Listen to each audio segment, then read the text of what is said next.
Well, this event originated when we recognized the need to really survey the state of climate-related knowledge on the Chugach National Forest and surrounding landscapes.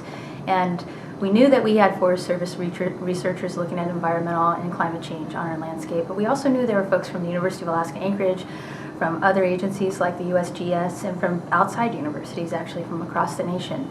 We really hadn't drawn everybody together in one room and started to share our knowledge with one another. And so that was really the primary purpose and reason to pull together this conference.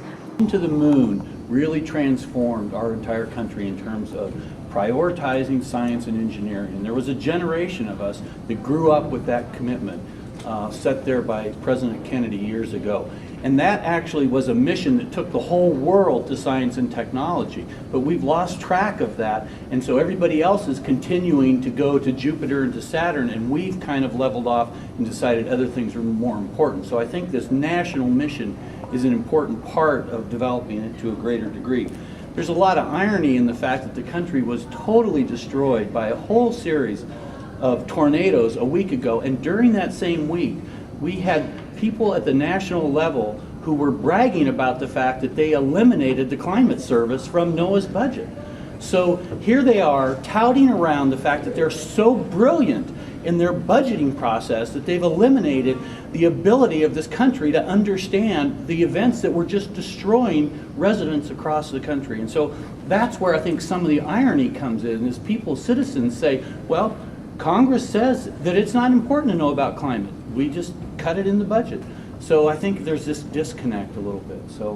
Wow! I mean, I almost cried when you said that Yeah, help people. I know. They chose, and again, it's a resource investment question. We brought up a keynote speaker, Majora Carter, who is a pioneer in urban green job development and also a host of a radio show called The Promised Land that brings stories of people who, right in their immediate backyard, are engaged in solving tough environmental and social problems. And what we really liked about Majora was that idea that sometimes it's just your first step into your backyard that can lead to a larger connection with the natural world, and claiming responsibility for it and becoming part of the solution for issues like climate change. Secondary issue that people are flipping out over, but still you've got the power of folks whose lives were destroyed. Yeah. Why can't we just, and not to put them up on a soapbox and really highlight their misery, but the thing is, would those folks be interested in knowing that somebody actually could have helped them, but they were literally, the legs were cut out from under them? I mean, it's a big step to take, but I think the point is that all the predictions that people made 20 years ago are starting to happen. The storms are getting worse. There's more erratic behavior in the climate system. It's becoming unpredictable. This is the problem for all of our native communities across the poles. Their predictability of sea ice. They can't go out on sea ice because they can't trust it anymore. And so these are the things that everybody was forecasting, and they're coming true. So how do we let the other side, take away what we know is true? And actually, they're the ones writing the agenda on this. They're communicating in a way that it's all about fear. Well, they seem... You got to meet people where they are, and if they're not at that place, where they're looking at science as the be-all and all, then you know what? You don't go there. You go to them and just be like, this is how it's affecting your life. This is how we can help you. This is what we can do, and let's do this together because we have been doing this already. It's I don't care if they like science or not. They're not gonna. People don't care about the environment, or we in this room we've already drank the Kool-Aid. But most people have not, and I think it's time for us to stop pretending that they have. And it seems that it's either, if you don't have the empathy, you've got apathy. Yeah. Final. That's it. Totally. Get it at the gut level. Talk about death of fish. They're going down. These are the things. Yeah. Your lifestyle. Temperature. This is the death of the whatever species.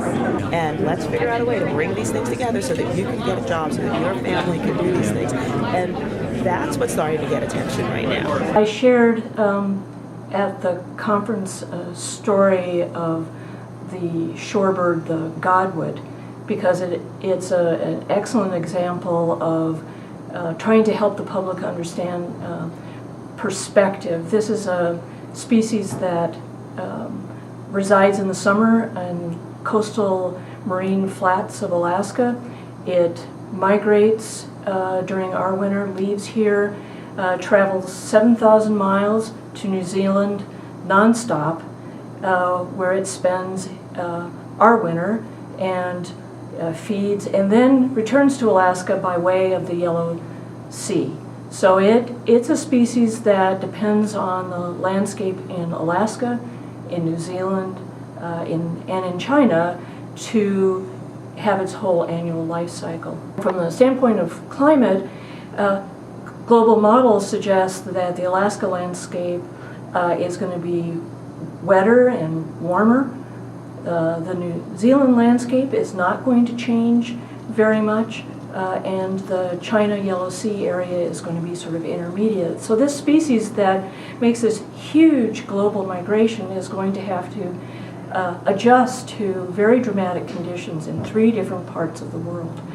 And the other really exciting thing about the godwit is that based on little satellite transmitters like this, we know that it makes that trip from Alaska to New Zealand nonstop, 7,000 miles, and it does that by slingshotting, using weather patterns in the western United States to help it move all the way to New Zealand nonstop. And global models also suggest that those weather patterns are going to change. So not only is this species going to have to figure out how to adapt to 3 different global responses to climate, it's also going to have to see if it can find other ways to get from Alaska to New Zealand, or different places that it can reside if in fact the slingshotting doesn't occur and it can't make that 7,000-mile migration.